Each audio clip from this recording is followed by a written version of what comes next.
बिस्मिल्लाहिर्रहमानिर्रहीम। अस्सलाम वालेकुम।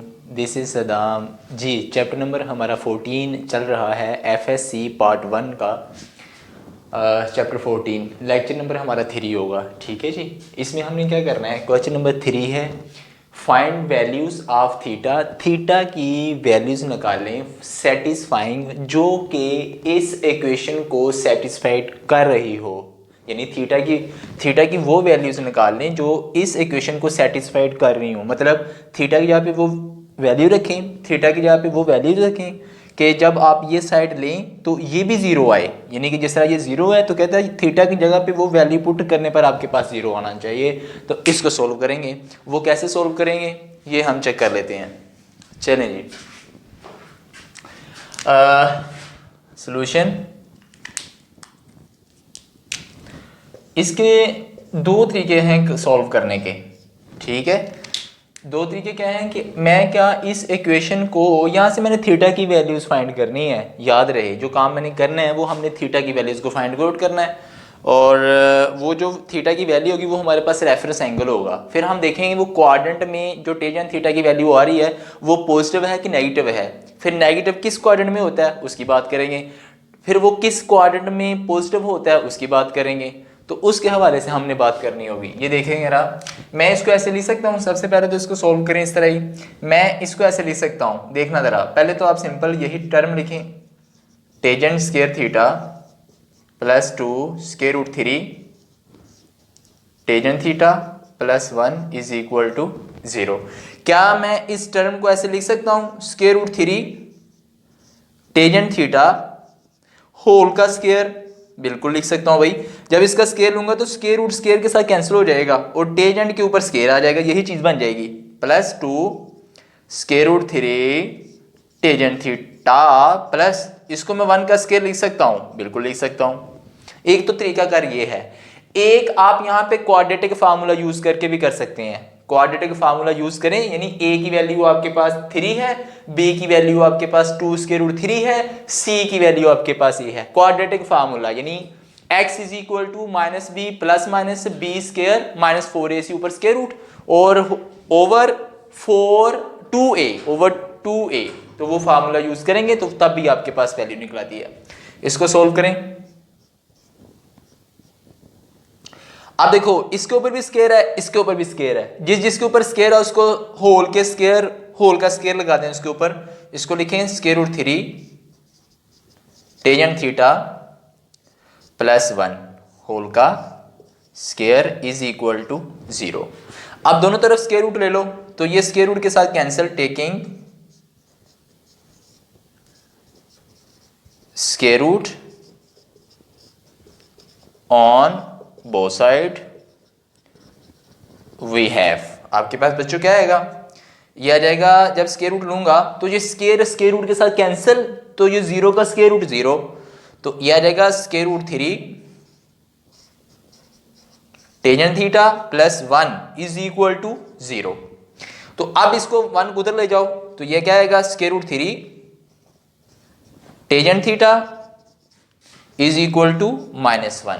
अब मजीद इसको जब सोल्व करेंगे तो वो क्या आएगा, स्क्वायर रूट 3 को इसके नीचे ले जाओ, ये आ जाएगा tangent theta is equal to -1 over square root 3। तो अब इसका रेफरेंस एंगल क्या आएगा, देखो जरा। रेफरेंस एंगल, या थीटा को यहां पे रहने दो तो टेंजेंट को पकड़ के दूसरी तरफ ले जाओ, -1 ओवर स्क्वायर रूट 3। माइनस लगाएं या ना लगाएं, कोशिश करें आप माइनस को ना ही लगाएं। मैंने पहले लेक्चर में आपको बताया था कि माइनस आपको रहने दें, ठीक है, माइनस ना लगाएं। ये रेफरेंस एंगल निकलेगा। मैं यहां पे लिखूंगा reference angle theta is equal to tangent inverse 1 over square root 3। Calculator के ऊपर भी सोल्व कर सकते हैं। Tangent inverse 1 over square root 3 लिखें और आपके पास आ जाएगा theta is equal to 30 degree, जो कि π/6 के इक्वल होता है। ये डिग्री में, ये रेडियन में, ठीक है। ओके, अब ये तो हो गया। फिर हम देखेंगे कि टेंजेंट थीटा नेगेटिव आ रहा है, तो टेंजेंट थीटा इज नेगेटिव, यानी टेंजेंट थीटा कहां पर नेगेटिव होता है। तो मैं यहां पे लिखूंगा as as tangent theta is negative in किस किस में, second and fourth quadrant. Fourth quadrant यानी सेकंड में और किस में जी, फोर्थ क्वाड्रेंट में ये नेगेटिव होता है। अब हम देखते हैं in second quadrant, in second quadrant, second quadrant की बात करते हैं। In second quadrant, second quadrant को मैं क्या लिख सकता हूं, ये देखें जी, मैं यहां पे डिस्कस दोबारा थोड़ा सा बता देता हूं। ये 0 डिग्री, 90 डिग्री जिसको पाई बाय 2 लिख सकते हैं, ये पाई है जिसको मैं 180 डिग्री लिख सकता हूं, ये 270 है जिसको मैं 3 पाई बाय 2 लिख सकता हूं, ये 360 है जिसको मैं 2 पाई लिख सकता हूं। ठीक है, ये ज़हन में रहे। ओके जी, अब पाई में से कुछ निकालें तो सेकंड क्वाड्रेंट, पाई में से कुछ डालें तो थर्ड क्वाड्रेंट। अगर फोर्थ की बात करते हैं तो 2 पाई में से यानी 360 में से कुछ निकालें, 2 पाई में से कुछ निकालें तो फोर्थ क्वाड्रेंट, यानी ये आपके पास कौन सा है, फोर्थ क्वाड्रेंट। ये आपके पास क्या है जी, फर्स्ट क्वाड्रेंट, फर्स्ट क्वाड्रेंट। ये आपके पास क्या है, सेकंड क्वाड्रेंट। ये आपके पास क्या है, थर्ड क्वाड्रेंट। ठीक है, ये थर्ड क्वाड्रेंट, थर्ड क्वाड्रेंट। आपने ये बेशक आप ना बनाए, अगर आपको पता है ना कि सेकंड क्वाड्रेंट को हम पाई माइनस थीटा लिख सकते हैं तो आपको इसकी जरूरत नहीं है। आप इसको रफ में बता सकते हैं, रफ वर्क आगे नीचे लगा के ये भी, या फिर अगर क्वेश्चन में आप ये लिख भी देते हैं, मेंशन कर भी देते हैं तो बहुत अच्छी बात है। ठीक है, ओके। अब देखें in second quadrant, second quadrant की अगर बात करूंगा तो क्या होगा, ओके मैं यहां पे लिखूंगा पाई माइनस थीटा, क्योंकि सेकंड क्वाड्रेंट को पाई माइनस थीटा, यानी 180 में से कुछ निकालेंगे तो पीछे जाएंगे, 180 में कुछ डालूंगा तो आगे जाऊंगा, प्लस करूंगा, माइनस किया तो पीछे, प्लस किया तो आगे, तो फिर क्या आएगा, ये रहेगा पाई माइनस थीटा की वैल्यू आपके पास रेफरेंस एंगल पाई बाय 6 है ये वाली, तो ये रहेगा पाई बाय 6। इसका एलसीएम क्या आएगा 6, तो ये इसके एलसीएम ले इसके साथ क्रॉस करें तो 6 पाई माइनस पाई, तो ये आ जाएगा 5 पाई बाय 6, एक वैल्यू ये आ गई। अब नेक्स्ट वैल्यू अगर देखें तो यहां पे मैं लिखूंगा in fourth quadrant, in fourth quadrant. चलें जी, इन फोर्थ क्वाड्रेंट में क्या आएगा जी, फोर्थ क्वाड्रेंट में भी टेंजेंट नेगेटिव है ना, टेंजेंट यहां पे भी नेगेटिव होता है, इसमें सारे पॉजिटिव, इसमें साइन थीटा और कोसिकेन थीटा पॉजिटिव, इसमें tangent theta cot theta positive, इसमें कोस थीटा और सीकेन थीटा पॉजिटिव, बाकी यहाँ पे सारे नेगेटिव होते हैं। तो इसको मैं क्या लिखूंगा 2 पाई माइनस थीटा, तो 2 pi minus reference angle theta pi by 6, pi by 6 जी बच्चों, क्या आएगा 6 एलसीएम, तो इसको इसके साथ क्रॉस करेंगे 12 पाई यानी मल्टीप्लाई कर देंगे माइनस पाई, तो क्या आएगा 11 पाई बाय 6, एक वैल्यू ये आ गई। इसका मतलब हमारे पास जो वैल्यूज आई हैं 5 पाई बाय 6 अगर यहाँ पे पुट करें और यहाँ पे पुट करें तो ये तब भी 0 आएगा। अगर आप 11 पाई बाय 6 यहाँ पे पुट करें, यहाँ पे पुट करें और तब ये वैल्यू, ये सारी की सारी जब सोल्व करेंगे लेफ्ट हैंड साइड तो 0 के इक्वल आएगी। इस क्वेश्चन का मतलब ही ये है। तो ये हमारे पास क्या आ गई, ये हमारे पास सोल्यूशन आ गए, एक ये वैल्यू निकलाई और एक हमारे पास ये वैल्यू निकलाई। ये था जी हमारा क्वेश्चन नंबर 3। अब हम देखते हैं क्वेश्चन नंबर 4, वो मैं आपको यहाँ पे ही बता देता हूँ। क्वेश्चन नंबर 4, ओके यहाँ पे कर लेते हैं क्वेश्चन नंबर 4। अच्छा, इस क्वेश्चन नंबर 4 में भी यही चीजें हैं, उसमें लिखा हुआ tangent square theta minus secant theta minus 1 is equal to क्या आएगा जी, ये आ जाएगा इज इक्वल टू 0, यानी tangent square theta minus secant theta minus 1 is equal to 0। Theta की वैल्यू निकालें जो कि इस इक्वेशन के अंदर पुट करें तो वो 0 के इक्वल आए, इस इक्वेशन को सेटिस्फाइड कर रहा हो, तो इसको हमने सोल्व करना है। अच्छा, ये टेंजेंट स्क्वायर थीटा बिल्कुल ठीक है, माइनस 1 बिल्कुल ठीक है, ओके हो गया जी, ये हमारा हो गया जी, ओके। अब इसको सोल्व करते हैं, देखना जरा इसको सोल्व कैसे करेंगे। सॉल्यूशन प्यारे बच्चों क्या आएगा, ये आ जाएगा tangent square theta minus secant theta minus 1 is equal to 0।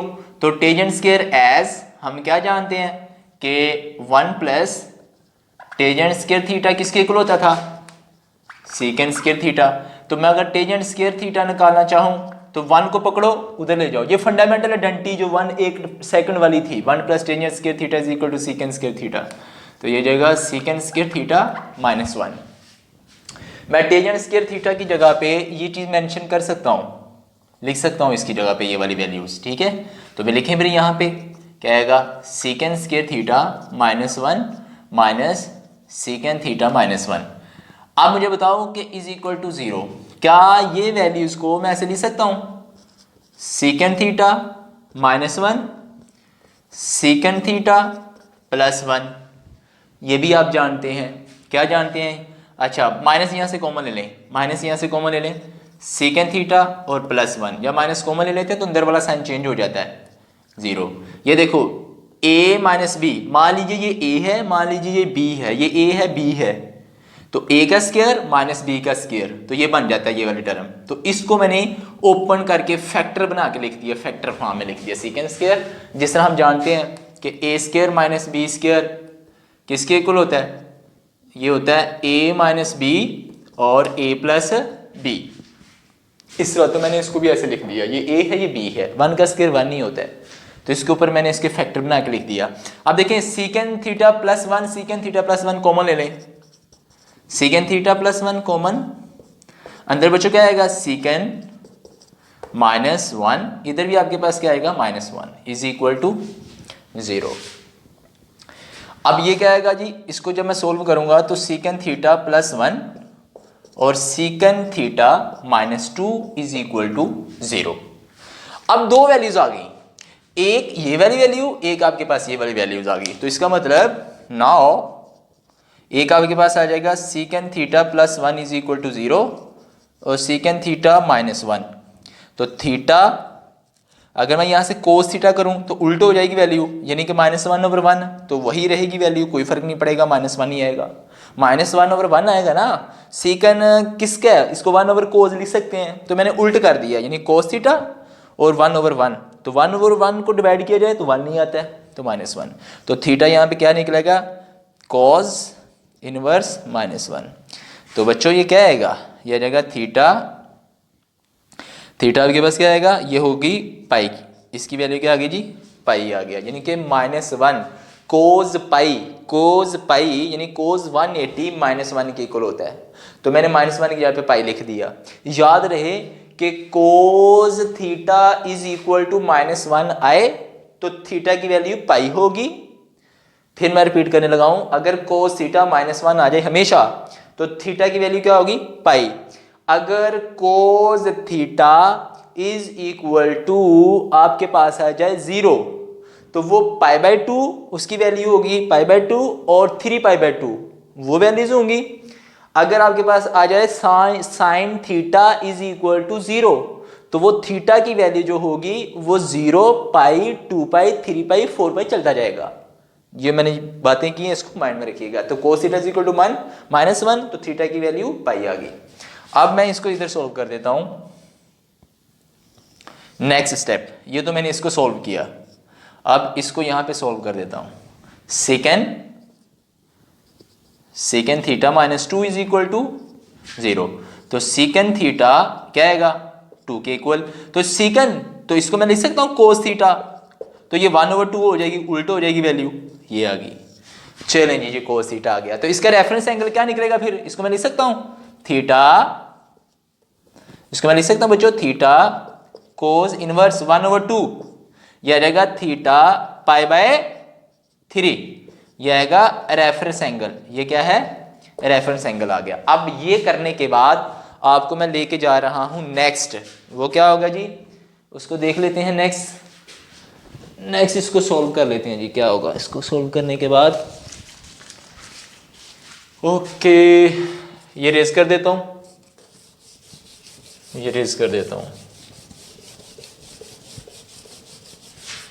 इसको सोल्व कर लेते हैं जी। यहाँ पे आपके पास क्या आएगा, इसका आंसर आ जाएगा। चलें जी, इसको सोल्व कर लेते हैं। यहाँ पे सोल्व कर देते हैं वो बाकी पार्ट जो है।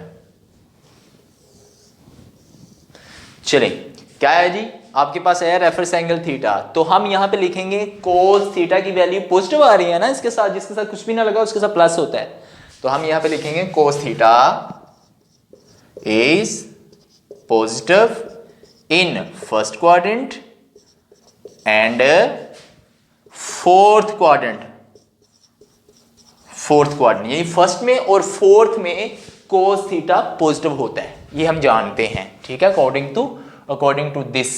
Okay, next we see, then we can say that number 1 for first quadrant, तो बताओ फिर फर्स्ट क्वाड्रेंट के लिए मैं क्या लिख सकता हूं। जब फर्स्ट क्वाड्रेंट होता है ना तो वो सेम का सेम रेफरेंस एंगल आ जाता है, थीटा π/3 आ जाएगा, यानी थीटा इज इक्वल टू π/3 आ जाएगा, ठीक है। वो वही वैल्यूज लिख देते हैं जो कि आपके पास रेफरेंस एंगल होता है।